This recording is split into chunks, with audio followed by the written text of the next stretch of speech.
hacer la meditación de la palabra del Señor. Y voy a pedir que oremos antes de comenzar. Bien. Bendito Dios y Padre Celestial, damos la gracia, Señor, porque usted nos permite reunirnos, Señor, a través de este medio para orar, para alabarle, Señor, también para meditar en su palabra. Y en este momento, Señor, le ruego que usted sea orando a través de su Espíritu Santo en cada uno de nuestros corazones, Señor, que usted sea perdonando nuestros pecados, especialmente los míos, Señor, y que usted sea eh, haciendo que este mensaje eh, sea de bendición para cada uno de nosotros. Que usted sea el que ponga las palabras en mi boca y que sea quitando de nosotros cualquier preocupación o distracción, Señor, y que sea solo usted, Señor, el que esté aquí en este momento que vamos a meditar en su palabra. Se lo pido en el nombre de Jesús, nuestro Señor y Salvador. Amén. Bien. La meditación de hoy está basada en la epístola de Santiago y yo le puse por título Paciencia en las pruebas. Bien, antes de comenzar voy a hacer un pequeño resumen de su autor. Su autor se identifica en el versículo 1 como Jacobo. Jacobo en la forma castellanizada del hebreo Jacob. Este nombre se alteró en castellano y portugués a Diego, Jaime y Tiago. De este último viene nuestro Santiago. Se mencionan 3 personas con este nombre en los evangelios y los hechos. ¿Cuál de ellos fue el autor de esta epístola? Primero, es prácticamente imposible que sea Jacobo, hijo de Zebedeo y hermano del apóstol Juan, porque murió mártir en una fecha muy temprana, como para que la iglesia se hubiera desarrollado, como dice Hechos 12:1-2. Y en el mismo tiempo el rey Herodes echó mano a maltratar a algunos de la iglesia y mató a cuchillo a Jacobo, hermano de Juan. Segundo, es muy probable que fuera el otro apóstol, Jacobo, hijo de Alfeo, de quien no conocemos sino el nombre. Y tercero, por otro lado, la carta implica uno con una autoridad en la iglesia. Por eso es prácticamente seguro que el autor es Jacobo, hermanastro de Jesús, mencionado en Mateo 13:55. ¿No es este el hijo del carpintero? ¿No se llama su madre María y sus hermanos Jacobo y José y Simón y Judas? Este Jacobo fue incrédulo hasta que Jesús, resucitado, se le apareció personalmente. Dice 1 Corintios 15:4-7. Y que fue sepultado y que resucitó al tercer día conforme a las escrituras, y que apareció a Cefas y después a los 12. Después apareció a más de 500 hermanos juntos, de los cuales muchos viven aún y otros son muertos. Y el versículo 7 dice, después apareció Jacobo, después a todos los apóstoles. Una vez que convertido, ocupó un lugar preponderante en la iglesia naciente. Una antigua y probablemente y verdadera tradición dice que fue conocido como entre los judíos de Jerusalén como el justo, por su carácter intachable y su apego a la ley, y que durante un breve periodo en que no hubo gobernador romano, los dirigentes judíos lo obligaron a subir a un lugar elevado, para que desde allí proclamara que Jesús no era el Mesías. En lugar de eso, Jacobo proclamó valientemente lo contrario, por lo cual los enfurecidos dirigentes lo arrojaron al suelo y lo apedrearon hasta la muerte. No mucho tiempo después los judíos se rebelaron contra Roma y su ejército sitió y tomó y destruyó la ciudad.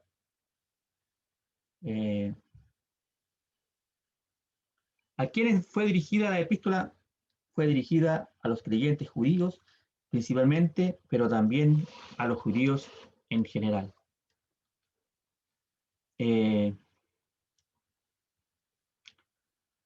Fecha y lugar es considerado uno de los escritos más antiguos.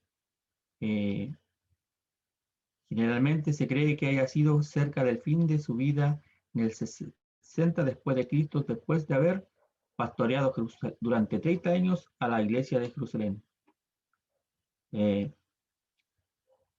Este es un libro, el libro de Santiago, que nos habla y enseña acerca de un gran número de temas sin relación aparente. Algunos temas tan numerosos y necesarios para el crecimiento nuestro. Temas como la sabiduría, la oración, la pobreza, las riquezas, la concupiscencia, el pecado, la fe, las buenas obras,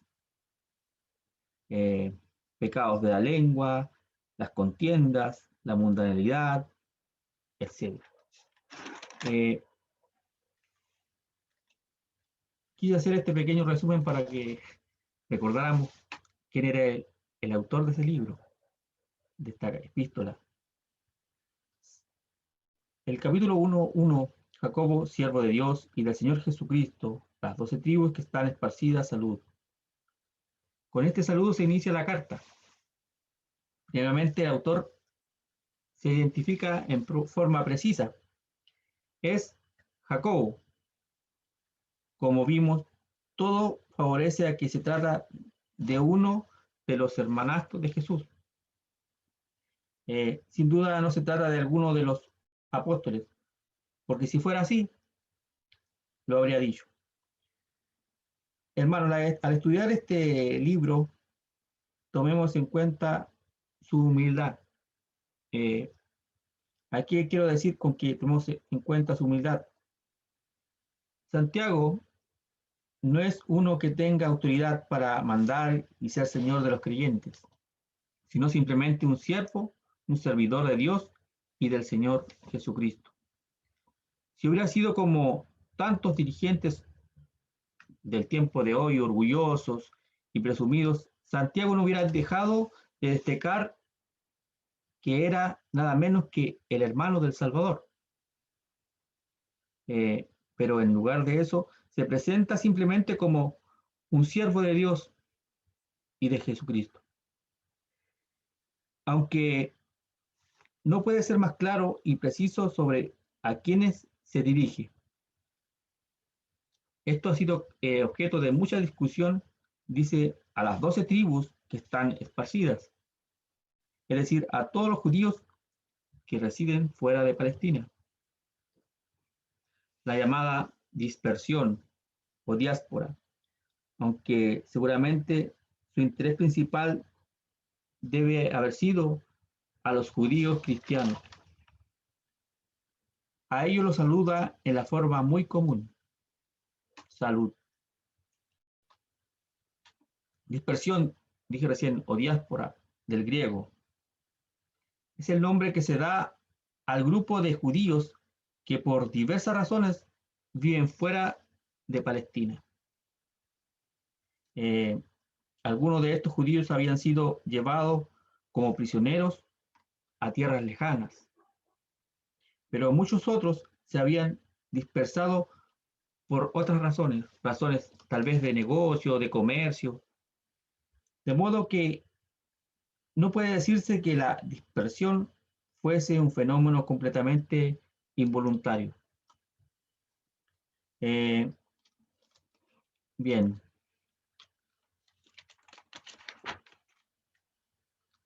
El título que les dije recién de esta meditación, de esta pequeña meditación, dice paciencia en las pruebas. Santiago, capítulo 1, comienza y dice así: del 2 al 18. Jacobo, siervo de Dios y del Señor Jesucristo. Eso fue lo que dije recién, que decía siervo de Dios y del Señor Jesucristo. A las 12 tribus que están esparcidas, saluda. Ahí él saluda y comienza. Hermanos míos, tened por sumo gozo cuando cayereis en diversas tentaciones, sabiendo que la prueba de vuestra fe obra paciencia. Mas tenga la paciencia perfecta su obra para que seáis perfectos y cabales sin faltar en alguna cosa. Y si alguno de vosotros tiene falta de sabiduría, demándela a Dios, el cual da a todos abundantemente y no se hiere y le será dada. Pero pida en fe, no dudando nada, porque el que duda es semejante a la onda de la mar que es movida del viento, y echada de una parte a otra. No piense, pues, el tal hombre que recibirá ninguna cosa del Señor. El hombre de doblado ánimo es inconstante en todos sus caminos. El hermano que es de baja suerte, gloríese en su alteza, mas el que es rico en su bajeza, porque él se pasará como la flor de la hierba, porque salido el sol con ardor, la hierba se secó y su flor se cayó, y pereció su hermosa apariencia. Así también se marchitará el rico en todos sus caminos. Bienaventurado el varón que sufre la tentación, porque cuando fuere probado, recibirá la corona de la vida que Dios ha prometido a los que le aman. Cuando alguno es tentado, no diga que es tentado de Dios, porque Dios no puede ser tentado de los malos, ni él tienta a alguno, sino que cada uno es tentado cuando de su propia concupiscencia es atraído y cebado. Y la concupiscencia, después que ha concebido, para el pecado, y el pecado, siendo cumplido, engendra muerte. Amados hermanos míos, no erréis. Toda buena dádiva y todo don perfecto es de lo alto, que desciende del Padre de las luces, en el cual no hay mudanza ni sombra de variación. Él, de su voluntad, nos ha engendrado por la palabra de verdad, para que seamos primicias de sus criaturas. Bien. Santiago, esta carta es breve. Santiago usa 14 veces el término cariñoso hermanos, agregando a veces amados, hermanos amados, lo cual indica el gran afecto que le unía con los que recibirían esta carta. Hermanos, esto hay que tomarlo muy en cuenta cuando usa más adelante fuertes expresiones de reprobación, cuyo objeto no es injuriar ni dañar, sino guiar a promover el arrepentimiento, por amor tal como hizo Jesús con los fariseos. Mateo 23,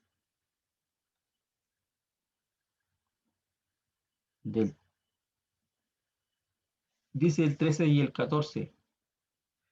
Mas hay de vosotros, escribas y fariseos hipócritas, porque cerráis el reino de los cielos delante de los hombres, que ni vosotros entráis, ni a los que están entrando dejáis entrar. Ay de vosotros, escribas y fariseos hipócritas, porque coméis las cosas de las viudas, las casas de las viudas, y por pretexto hacéis larga oración, por eso llevaréis más grave juicio. En griego, sumo gozo sigue inmediatamente a salud. Ambos términos derivan de una misma raíz, por lo cual son una especie de juego de palabras. Sumo gozo es gozo completo. No sé si me entienden. Santiago usa aquí la figura literaria llamada paradoja, porque a primera vista parece una contradicción. Por ejemplo, ¿cómo podemos tener mucho gozo nosotros? ¿Cómo podemos tener mucho gozo o alegría cuando caemos en tentaciones?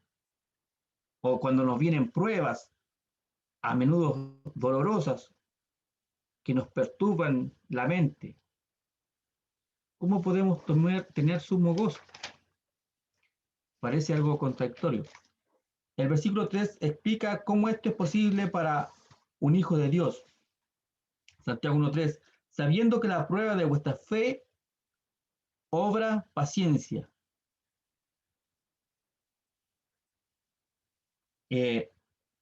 Santiago 1:2 aparece en su segunda parte y dice, cuando cayeres en diversas tentaciones. Cayeres se refiere en este caso a ser afectado por tentaciones o pruebas. El término traducido tentaciones se refiere tanto a tentaciones como a pruebas. En castellano hacemos diferencia entre lo que nos impulsa a hacer algo malo, una tentación, y lo que no es más que una dificultad, una prueba. Por el contrario, podemos determinar cuál es el sentido en el original. En este caso puede tener cualquiera de los dos sentidos. Volviendo al versículo 3, dice, explica cómo podemos alegrarnos en las pruebas o en las tentaciones. ¿Cómo podemos alegrarnos? Porque las pruebas o las tentaciones fortalecen, hermanos, nuestra fe. Cuando las vencemos y producen paciencia, es que una gran virtud cristiana, las pruebas producen paciencia. No simplemente resignación. Yo estoy viviendo algo, me voy a resignar, que, puta, que pase lo que pase, no. No, nosotros tenemos fe en que el Señor nos va a ayudar, en que el Señor nos va a librar. Es que es una actitud pasiva. La resignación es una actitud pasiva y fatalista ante lo que no tiene remedio. Estoy viviendo esto, ya no puedo más, y nos resignamos. En cambio, el Señor nos pide que tengamos paciencia, que le pidamos, pero que tengamos fe y que Él va a responder, que es el resultado de una confianza activa en Dios, que nunca nosotros como hijos de Dios saber y confiar que Él nunca nos dejará y que nos dará la salida. Primera de los Corintios 10:13 dice,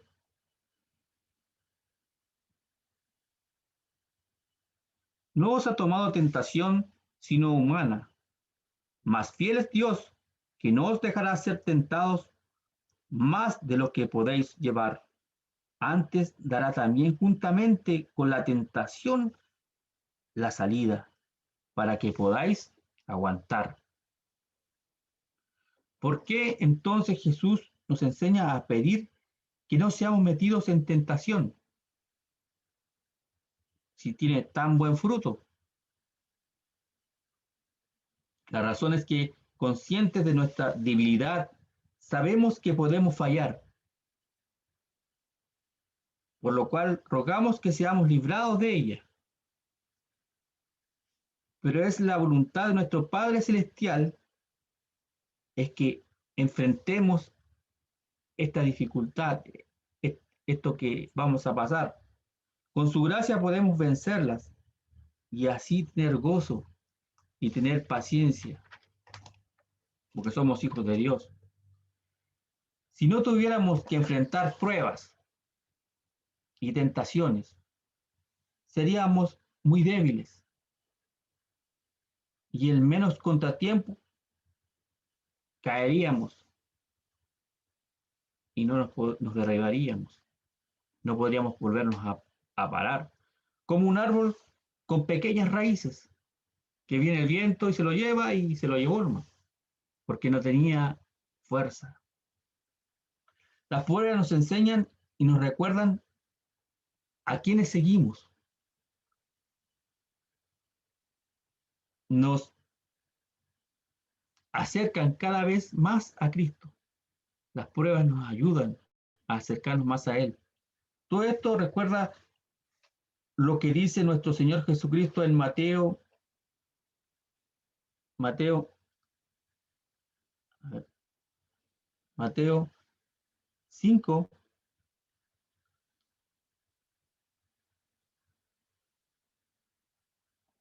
a ver, espérenme. Mira, Mateo 5, 11 y 12. Dice, bienaventurados sois cuando os vituperaren y os persiguieren y dijeren de vosotros todo mal por mi causa, mintiendo.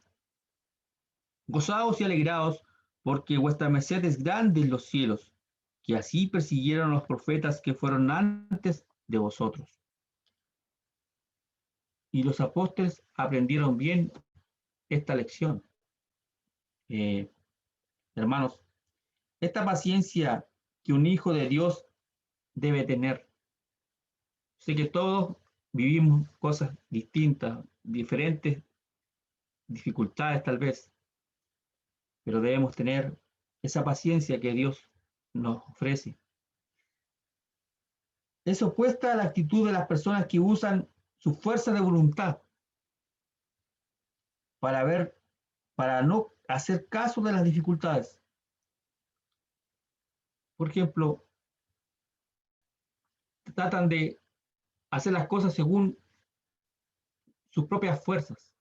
En cambio, nosotros no, dependemos de nuestro Señor.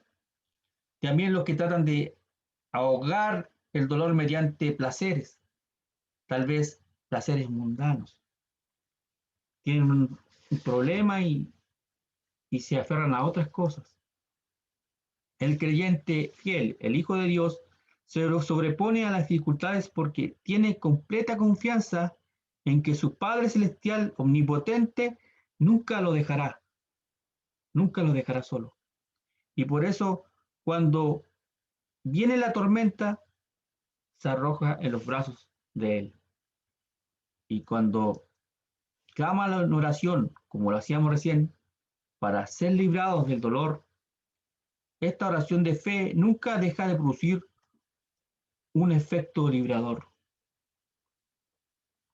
Santiago no se refiere a las abundantes referencias bíblicas acerca de cómo un creyente puede tener gozo efectivo cuando sobrevienen calamidades que pueden ser muy dolorosas y perturbadoras, sino que recurre a la propia experiencia de ellos.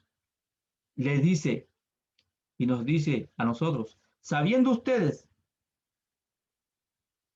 es de esperar que nosotros también, tanto por la abundante enseñanza bíblica que tenemos sobre esto, como por nuestra propia experiencia como hijos de Dios, podemos tener ese gozo completo de que Él nos lo va a dejar solo. Hermanos, y con esto finalizo, el poner nuestra atención no en el sufrimiento presente que estemos pasando, sino en el magnífico fruto que produce al cristiano verdadero. Amén.